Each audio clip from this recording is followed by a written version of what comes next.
Buenos días, comunidad de El Financiero. Nos encontramos aquí con don Juan Carlos Hidalgo, quien nos va a ayudar a analizar un poco este movimiento anunciado la noche de ayer entre el Banco Central y el Ministerio de Hacienda, en el cual el Ministerio de Hacienda va a imprimir letras del Tesoro por un monto ligeramente inferior a los 500,000 millones de colones, y el Banco Central los va a comprar y le va a dar ese dinero a Hacienda para que Hacienda pueda hacerle frente a sus obligaciones básicas, es decir, de gasto corriente, como salarios, pensiones, programas sociales, etcétera. Juan Carlos, tal vez empezamos por, bueno, ¿cuál es el significado? ¿Qué quiere decir el que el Ministerio de Hacienda tenga que llegar a este movimiento con el Banco Central? Que hay un serio problema de liquidez, ya cuando el Ministerio de Hacienda debe recurrir al Banco Central para un préstamo, porque esto es básicamente un préstamo. El Banco Central le está dando 498,000 millones de colones a Hacienda, una tasa de interés que es la tasa básica pasiva, con un plazo máximo de 3 meses, de 90 días, que es lo que establece la ley. Pero básicamente la Hacienda se ve obligado a este movimiento, puesto que no tiene liquidez, o por lo menos las circunstancias de endeudamiento a corto plazo en el mercado nacional están en un punto crítico, y por lo tanto tiene que recurrir a un mecanismo que es legal, está contemplado en la ley orgánica del Banco Central, pero que es extraordinario y que envía una señal ominosa en dos vertientes. Por un lado, de que el gobierno está enfrentando serios problemas de liquidez, de que tiene problemas para satisfacer sus obligaciones. Recordemos de que ya el gobierno está en una posición bastante precaria al endeudarse para pagar gastos corrientes, para pagar salarios, para pagar pensiones. Bueno, ahora está recurriendo a imprimir dinero para pagar estas obligaciones. Y por otro lado, el mensaje que se envía es de que el Banco Central está financiando al gobierno central, nuevamente en un mecanismo contemplado por la ley con bastantes restricciones, pero que aún así envía una señal ominosa de que las cosas están en un punto muy peligroso para las finanzas públicas. ¿Por qué? ¿Por qué es ominoso? ¿Por qué es una señal de alerta que el Banco Central financie los gastos del gobierno central? Porque el Banco Central no debería hacer esto. El Banco Central, recordemos que hay un precedente en Costa Rica, que fue la crisis de Carazo. En esa época, por circunstancias que no vale la pena repasar, pero el gobierno incurrió en un fuerte endeudamiento, principalmente un endeudamiento externo, en un contexto en donde las tasas de interés iban en aumento. El crédito externo se le secó al gobierno de Carazo, y el gobierno de Carazo, en lugar de recortar el gasto, decidió pedirle al Banco Central que financiara el gasto del Estado, el gasto del gobierno central, y se prendió la maquinita de imprimir billetes del Banco Central para financiar ese gasto, y esto generó inflación. Cuando el Banco Central inyecta grandes cantidades de liquidez a la economía, esto hace que el valor del dinero que ya circula pierda valor, ¿verdad? Y que por lo tanto los precios aumenten. En ese entonces la inflación alcanzó un 90% anual, y esto por supuesto que tuvo un costo social enorme. La pobreza, que estaba aproximadamente en un 30%, se disparó un 54%, y las secuelas de esa crisis todavía las seguimos pagando. Hubo toda una generación de costarricenses que tuvo que sacar a sus hijos del colegio, que tuvo que sacar a sus hijos de estudiar, para ponerlos a trabajar y para ponerlos a mantener la familia. Y eso se explica en gran parte por qué en Costa Rica un 60% de la mano de obra no es calificada, no haya terminado secundaria. Y eso explica las disparidades. O sea, es una crisis que todavía estamos pagando las consecuencias. Entonces, a partir de ese precedente, es que se establece en la ley la ley orgánica del Banco Central, que el Banco Central no puede financiar las operaciones del gobierno central. No se puede volver a cometer ese error, es ilegal. Sin embargo, se establece esta pequeña excepción, que son las letras del Tesoro, donde se contemplan 3 restricciones a estos movimientos. Uno es de que tiene que ser un crédito, nuevamente una operación de 3 meses plazo, es decir, el gobierno tiene que devolver la plata en 3 meses. 2, establece que la tasa de interés que cobra el Banco Central por este préstamo no puede ser inferior a la tasa básica pasiva, es decir, para que no haya un subsidio implícito en la transacción. Y 3, establece que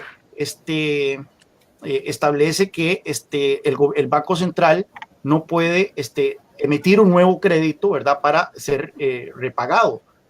Son condiciones muy estrictas las que establece la ley, que todo depende, por supuesto, de que el Ministerio de Hacienda en 90 días cuente con ese dinero para repagar el Banco Central. Si no lo hace, yo creo que estamos en serios problemas. Juan Carlos, tenemos varias preguntas de nuestra comunidad en Facebook y la más repetitiva es esta, de que si es una táctica del gobierno este anuncio para acelerar la aprobación de la reforma fiscal o lograr la aprobación de la reforma fiscal. No, y yo soy alguien que en el pasado ha estado en récord cuestionando, en actas cuestionando las tácticas del gobierno para presionar por la aprobación de recursos de impuestos.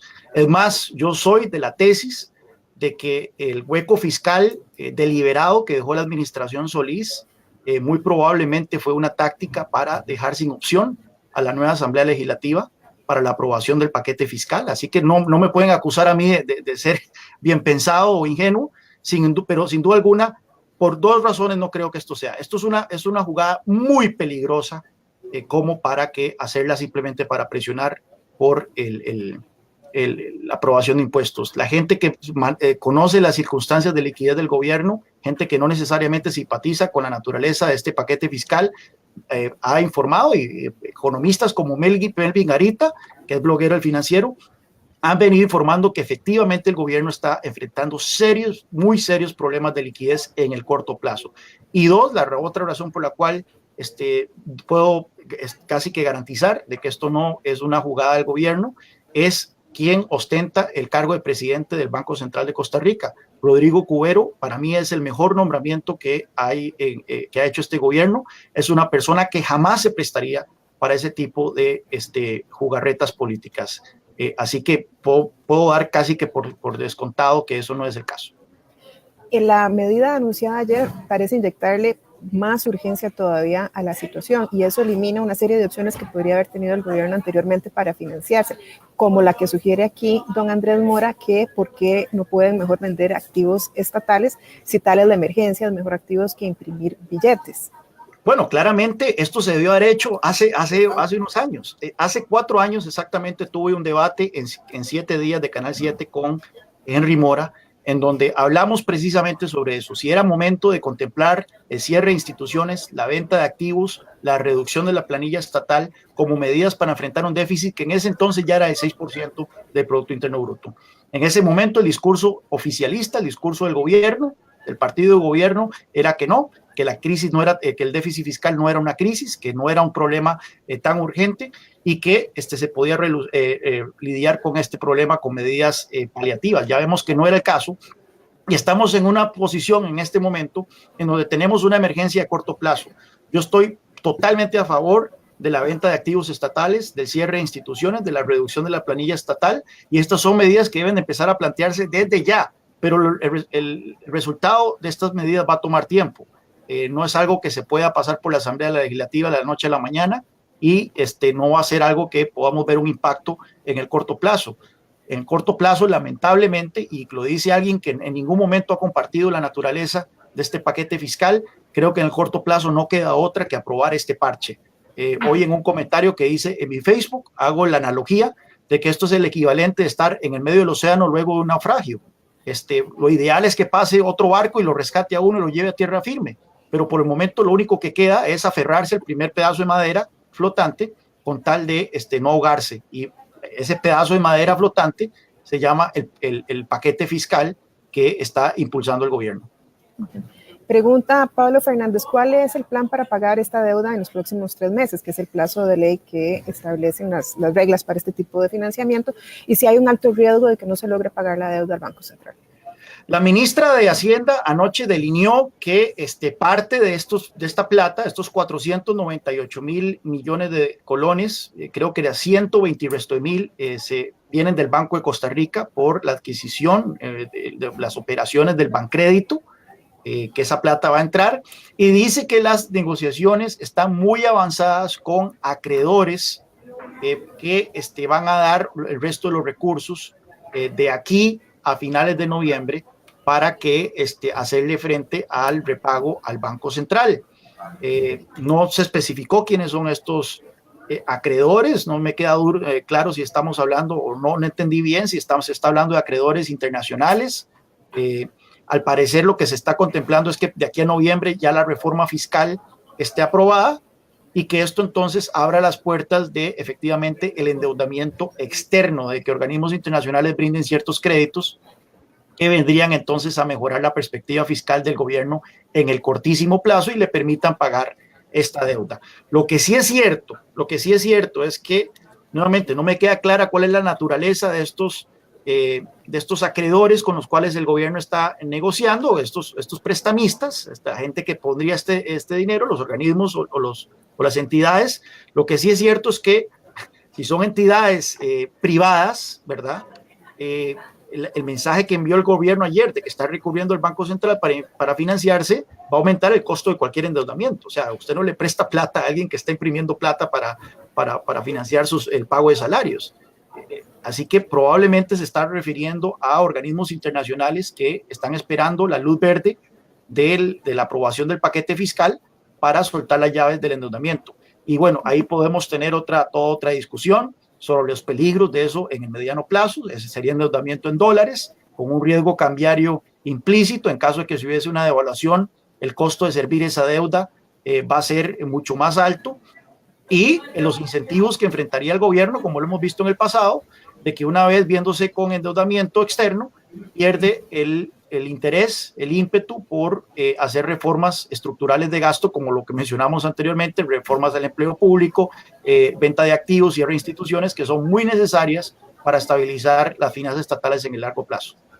Tal vez ahora podamos retomar el punto de los ajustes fiscales que son los que vamos a tener o esperamos tener y los que serían necesarios.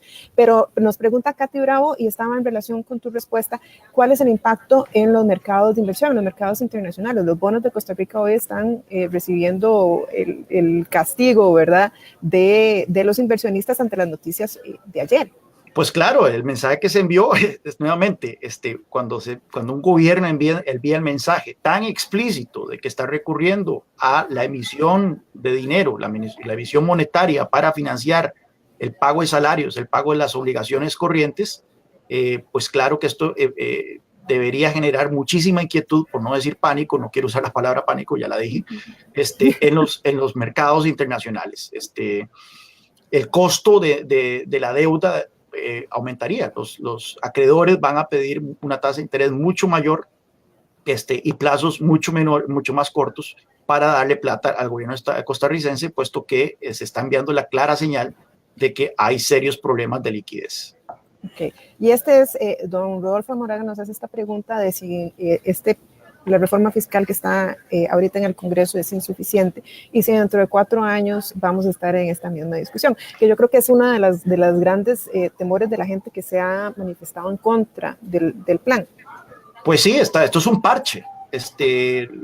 Después de que ha sido aguado, ¿verdad?, por los grupos de interés, por todos los grupos de presión, con la complicidad del gobierno en algunos casos, se estima de que la consolidación fiscal que traería este paquete fiscal sería de 1.5 puntos del PIB, y esto en un caso bastante optimista. Yo soy muy escéptico de que las perspectivas de recaudación que tiene el gobierno vayan a materializarse. Yo sigo lo que ocurre en otros países de América Latina y he visto cómo reformas fiscales en Chile, en Colombia, siempre decía que iban a recaudar X y al final se quedaban muy cortos, puesto que los impuestos tienen un efecto recesivo que genera que la recaudación termine siendo menor a la esperada. Así que en el mejor de los escenarios el gobierno espera como 1.5% del PIB, más o menos, en consolidación fiscal, y sabemos que el déficit está por encima el déficit para este año está por encima del 7%. Así que esto, nuevamente, lo que le servirá al gobierno es enfrentar necesidades de muy corto plazo, permitir acceso a deuda externa que podría venir en condiciones en condiciones más favorables que la deuda interna. Eso puede ser que entonces reduzca la presión nuevamente sobre el fisco, pero con el riesgo cambiario bastante implícito y nuevamente el temor de que la administración Alvarado diga, bueno, ya habiendo estabilizado las finanzas en el muy corto plazo, la verdad es que dejémosle la bronca al próximo gobierno para dar esta solución definitiva al tema de las finanzas. Esa ha sido la historia de nuestro país en los últimos 4 gobiernos. ¿Qué puede hacer entonces la ciudadanía para presionar al gobierno de que se lleven a cabo los recortes que no vamos a poder hacer en esta reforma fiscal? Bueno, primero que todo, yo creo que hay que cerrar filas con el gobierno ante esta huelga en el sector público. Los sindicatos están tirados a las calles, no por su oposición a más impuestos, sino por las medidas de contención del gasto y algunas reformas al empleo público contenidas en este paquete fiscal. Este paquete fiscal, si lo vemos como un todo, es mayormente un aumento de impuestos. Aproximadamente un 70% de las medidas constituyen de la consolidación fiscal vendría del aumento de impuestos, pero un 30% son medidas referentes a contención del gasto, que tienen que ver con las anualidades, el pago de dedicación exclusiva, la reducción del tope de cesantía, entre otras medidas. Los sindicatos están a muerte con eso, y si por algún motivo los sindicatos prevalecen en este pulso con el Ejecutivo, podemos enterrar la perspectiva de que en el próximo año haya reformas más ambiciosas, de mayor calado, en materia de empleo público, en materia de cierre de instituciones, en materia de venta de activos estatales. Así que, ahora, el gobierno se comprometió con el Partido Liberación Nacional a presentar antes de que termine este año una propuesta de empleo público, de reforma del esquema de empleo público. ¿Eso es una señal buena o...? Bueno, yo hubiera preferido que hubiésemos entrado de una sola con este tipo de reformas estructurales al gasto. Lo que hemos visto, la dinámica histórica que hemos visto en este tipo de discusiones es que los gobiernos siempre piden los impuestos primero y luego prometen las reformas del gasto. Una vez que les aprueban los impuestos, pierden el interés en las reformas del gasto y posponen las decisiones y se las dejan a los próximos gobiernos. Yo esperaría que la administración Alvarado rompa con esa dinámica, pero nuevamente en este momento es una promesa. Luis Mesalle, mi colega columnista de La Nación, hizo el equivalente, que esto es como una promesa de una agencia de viajes que promete llevarlo a una Rusia para el Mundial. Bueno, con el agravante que las agencias de viajes tienen mucho mejor récord que el gobierno en cumplir sus promesas. Nos pregunta Pablo Serrano, de no cumplir Hacienda con el pago al Banco Central y sin una reforma fiscal aprobada, ¿a qué panorama económico nos enfrentamos? Yo quisiera además agregar que, bueno, que la ministra de Hacienda ha dicho que este dinero no necesariamente quiere decir que Hacienda deba dejar de captar en el mercado local, que ya no le quiere prestar a la tasa a la que Hacienda ha querido recolectar dinero. O sea, que las presiones de la voracidad, digamos, de la necesidad de efectivo del gobierno central persiste a pesar de esto. Sí, la cuestión es que el Estado siempre está de primero en la fila a la hora de captar recursos en el mercado financiero. Las entidades prefieren prestarle al Estado, o sea, en temas de riesgo, el Estado siempre es la apuesta, entre comillas, más segura. Pero bueno, claramente entonces, conforme el Estado va acaparando recursos en el sistema financiero y crece estos problemas de liquidez a partir del déficit fiscal y el servicio de deuda cada vez creciente, pues entonces las tasas de interés van aumentando. Entonces esto no quiere decir que el gobierno no podía captar más plata en el mercado, simplemente que se tomó la decisión bastante coyuntural de que en este momento era mejor recurrir a una operación quirúrgica, así lo plantean, de recurrir a estas letras de tesoro en lugar de pagar las altísimas tasas de interés que está demandando el mercado. Puede ser que entonces, si el gobierno, faltando estos 3 meses, ve que no va a poder pagarle al Banco Central, entonces sí recurra a nuevamente endeudamiento interno para pagarle al Banco Central. Pero si por algún motivo el Banco Central no recibe esa plata de vuelta, bueno, lo que va a ocurrir entonces es que va a haber una inyección de liquidez que no va a poder ser retirada, porque cuando el gobierno le paga al Banco Central, el Banco Central entonces puede retirar ese dinero de la economía, de tal forma que el impacto sobre la inflación no sea muy manifieste. Bueno, pero si eso no ocurre, entonces podríamos esperar un aumento de la inflación que sí, nuevamente, según Melvin Garita, como lo puso en su Facebook, podría ser hasta una inflación del 8%. Don Juan Carlos, tal vez revisitemos un poco los antecedentes históricos de este tipo de movimiento. Tenemos 2 ejemplos, uno en los 80s, que hemos conversado algo, y uno en 1994. cuánto se parecen y en cuánto son diferentes estos momentos. Bueno, nuevamente, el de los años 80 fue un gobierno que recurrió de una manera más indiscriminada al financiamiento monetario, a la emisión monetaria para financiar sus operaciones, y esto generó una inflación del 90%. Precisamente a partir de ese episodio es que en la ley orgánica del Banco Central, que creo que es del 1984, se establece la ilegalidad de que el Banco Central financie al gobierno central, con la excepción de este caso excepcional de las letras del Tesoro. Del caso de 1994, lo que sé es que se dio en el contexto del cierre del Banco Anglo. Muy probablemente se dio en el contexto en donde el gobierno tuvo que, no conozco bien el caso, donde el gobierno tuvo también que enfrentar obligaciones por el cierre de esa institución. No recuerdo exactamente cuál fue la inflación en 1994, pero recordemos de que la inflación en la primera parte de la década de los 90 era una inflación de 2 dígitos.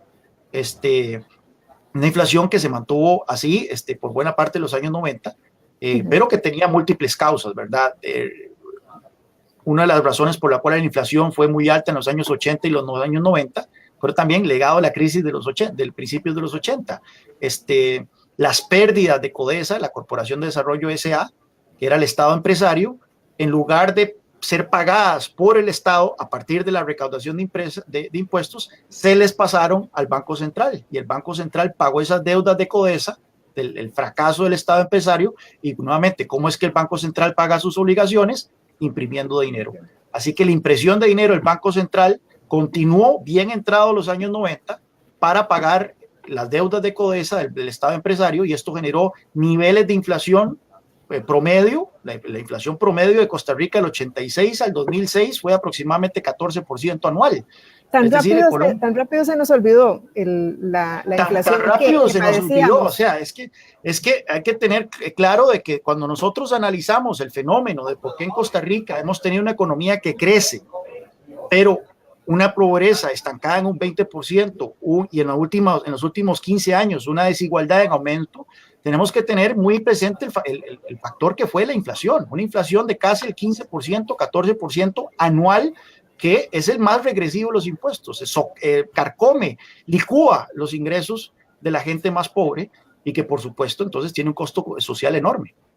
Nos pregunta Javier Evia, ¿qué se ha hecho históricamente en situaciones de déficit fiscal, como por ejemplo en 2010 la crisis en Portugal, Italia, Grecia, España? Bueno, claramente hay diversas énfasis. En el caso de Grecia es el caso más emblemático, ¿verdad? Donde ha habido 3 paquetes de salvataje, el triunvirato, como se conoce, que es el Banco Central Europeo, el Fondo Monetario Internacional y el Fondo de Rescate Europeo. Que se han dado a partir de condiciones. Algunos países han enfatizado el aumento de impuestos, como es el caso de Grecia, que ha tenido efectos recesivos, y es por eso que Grecia continúa con una economía bastante endeble 8 años después de que empezara la crisis, y ese es mi temor para Costa Rica, de que no es que vayamos a tener una crisis, parece que la crisis es inminente, pero la pregunta es si vamos a salir rápido o vamos a estar todavía 8 años después con una economía bastante débil, en contracción y con tasas de desempleo muy altas. Otros países como Irlanda apostaron, sí, a ciertos aumentos de impuestos, pero apostaron también a la reactivación económica. Los países bálticos también enfrentaron una situación muy delicada, donde aplicaron medidas de austeridad, pero austeridad relacionadas al recorte de gastos. Entonces, bueno, hay múltiples experiencias. Costa Rica no es el primer país en experimentar una crisis fiscal, hay entonces estudios, por ejemplo, Alberto Alesina, un economista, Silvia Ardaña, uno reciente que acaba de ser publicado por el Fondo Monetario Internacional, que ha analizado todos estos periodos de consolidación fiscal, y han determinado que aquellos que han sido basados en recortes de gasto tienden a ser mucho más exitosos que aquellos basados en aumentos de impuestos. Y es por eso que esto no es una discusión ideológica, a pesar de que ideológicamente algunos tenemos predilección por los recortes de gastos, solo los recortes de aumentos de impuestos, sino que es una discusión que deberíamos de tenerla informada en base a las experiencias internacionales. Nos pregunta David Acuña, y es una pregunta que han repetido varios de las personas que nos escuchan y nos ven en este momento: ¿cuál es el peor escenario que podría pasar viendo las variables que tenemos hoy en el corto plazo? Bueno, hay que tener una posición muy responsable en esta discusión. Lo último que el país necesita es pánico. Lo último que necesita el país es que gente irresponsablemente atice ciertos escenarios que se pueden dar. Lo hemos visto en Argentina, por ejemplo, cómo la falta de confianza en una economía puede generar corridas sobre la moneda y demás. Yo creo que en este momento lo que más necesitamos es confiar en las instituciones, confiar en la independencia del Banco Central, en la presidencia de Rodrigo Cubero al frente de esa institución. Yo lo hago de todas maneras, y esperar lo mejor. Nuevamente, estamos en una situación muy delicada. Uno esperaría un mayor sentido de urgencia por parte del gobierno, planteando de una vez sobre la mesa las grandes reformas estructurales que necesita el país. Cuando estamos en un escenario donde el gobierno tiene que recurrir al Banco Central por financiamiento, uno pensaría entonces que temas que han sido políticamente sensibles, como la venta de activos estatales, el cierre de instituciones y demás, puedan ser finalmente planteados por la mesa. Es muchísimo más peligroso y preocupante el financiamiento del gobierno por parte del gobierno central que ponerse a discutir venta de activos estatales y las otras medidas que algunos venimos planteando por muchos años. Pregunta Paola Arias: ¿qué posibilidad hay de que Costa Rica se declare en quiebra? Hay 4 escenarios posibles de cómo se puede manifestar esta crisis. Una es una crisis de solvencia, nuevamente, donde el gobierno no tenga plata para pagar salarios, no tenga plata para pagar pensiones. Pero como mencionábamos anteriormente, el Estado siempre está de primero en la fila a la hora de captar recursos, y por lo tanto ese escenario no es muy posible. Puede ocurrir algún accidente, pero no es muy posible. Nada más el Estado va a tener que seguir pagando tasas de interés cada vez más altas. El otro escenario es de que el gobierno seque la economía como un matapalo, básicamente. A la hora de captar tantos recursos, deja poco recurso disponible para las empresas, para el consumo, para el crédito de diverso privado, y esto hace que entonces la actividad económica caiga, el consumo caiga y demás. Ya estamos viendo eso. Las tasas de interés están aumentando desde hace un par de años, y ya vemos que la inversión y el consumo están de capa caída. Entonces ya tenemos esa manifestación de la crisis. El tercer escenario, nuevamente, es que este episodio extraordinario de financiamiento del Banco Central, por algún motivo, se convierta en un financiamiento más indiscriminado, al contrario a la ley, nuevamente, y que entonces sí tengamos una inflación, ya nuevamente se dispare la inflación por encima de los 2 dígitos, y tengamos un episodio tal vez no similar a la época de Carazo, pero sí con esa naturaleza inflacionaria. Yo creo que mientras Rodrigo Cubero sea el presidente del Banco Central, podemos dormir tranquilos de que eso no va a ocurrir. Y un cuarto escenario, nuevamente, es que una pérdida de confianza en la economía, de que haya una corrida sobre el colón, y eso sí es más difícil, hasta el más gato al frente de las instituciones económicas del Banco Central, y de todo podría enfrentar una situación como esa. Vea lo que está pasando en Argentina. Así que esos son los escenarios en los cuales esta crisis se podría materializar. Ajá. Vamos a hacer un par de preguntas más, un cierre, y te dejamos ir, Juan Carlos, porque sabemos que estás con varias ocupaciones. Dice Denis Méndez: si las principales causas del déficit fiscal es la evasión y la ilusión, ¿por qué debe pagar la factura la inversión social? No, las principales causas del déficit fiscal no es la evasión y la ilusión. Los tres vemos que la principal causa es un creciente abismo entre los gastos del gobierno y los ingresos del gobierno. Los gastos van, aunque están creciendo a un ritmo aceleradísimo con respecto a los ingresos que continúan creciendo, pero no a un ritmo similar. Hay tres disparadores del gasto. Uno son el pago de salarios, el pago de remuneraciones en el sector público, los otros son las transferencias que se están mandando a otras instituciones descentralizadas que mayormente se van al pago de salarios en esas instituciones descentralizadas, y el otro es el pago de intereses sobre la deuda. Solo el servicio de la deuda aumentó un 50%, está programado para aumentar un 50% en el próximo presupuesto.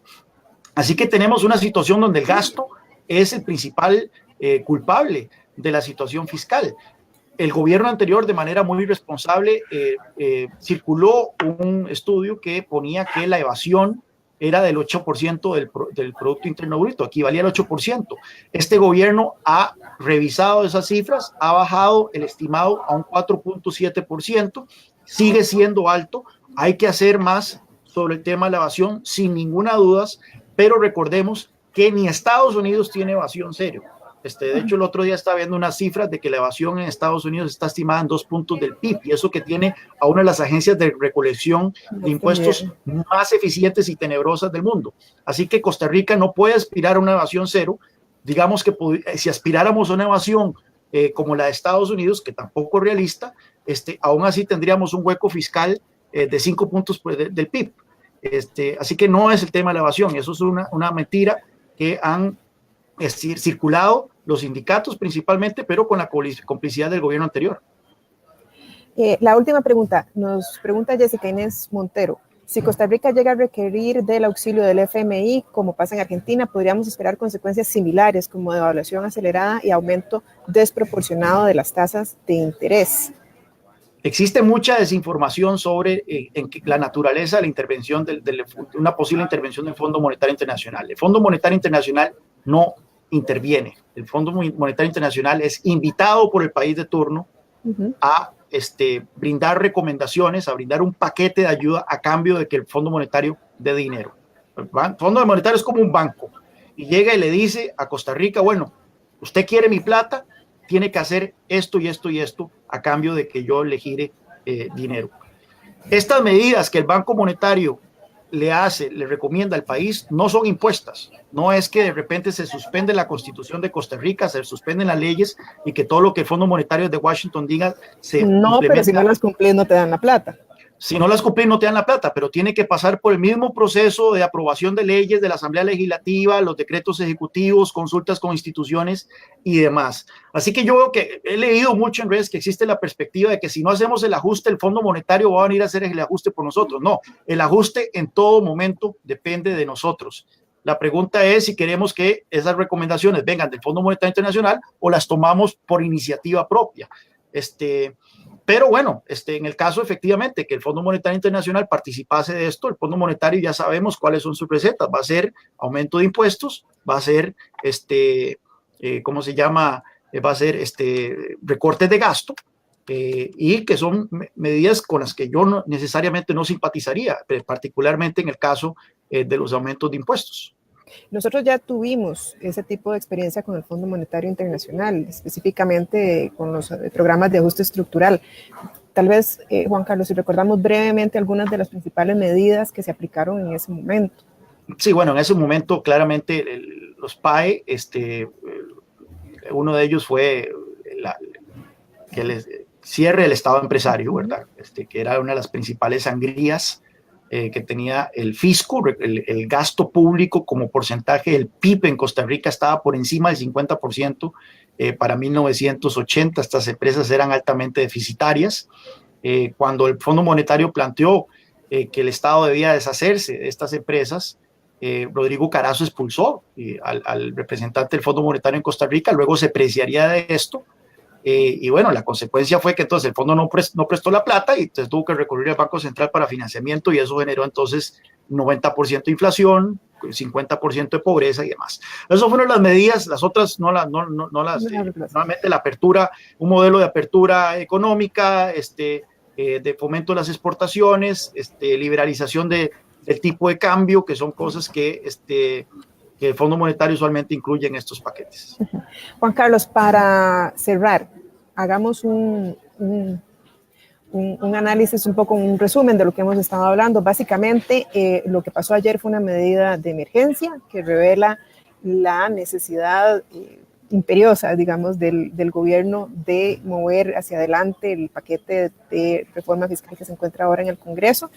A tu juicio, no es solo una táctica, sino que es una necesidad real.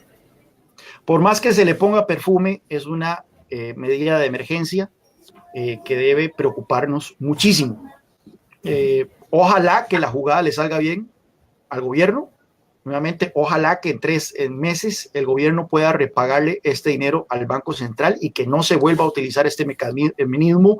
Ojalá que nunca jamás, pero por lo menos en los próximos años, porque las consecuencias pueden ser muy serias. Yo creo que ya hay un daño, sin duda alguna. O sea, ya se envió el mensaje a los mercados, ya se envió el mensaje a la sociedad en general de que el gobierno está recurriendo a la impresión de dinero para financiar sus obligaciones. Ese daño ya no puede ser reparado, pero las consecuencias pueden ser todavía más graves si, llegado el plazo de los 3 meses, el gobierno no puede pagar esa deuda, se aumenta la inflación y, bueno, la pregunta es entonces, ¿qué van a hacer las calificadoras? ¿Qué van a hacer los acreedores internacionales ante un panorama financiero cada vez más agobiante? Muchísimas gracias, Juan Carlos, y gracias a todos los que han estado observando esta transmisión de Facebook Live.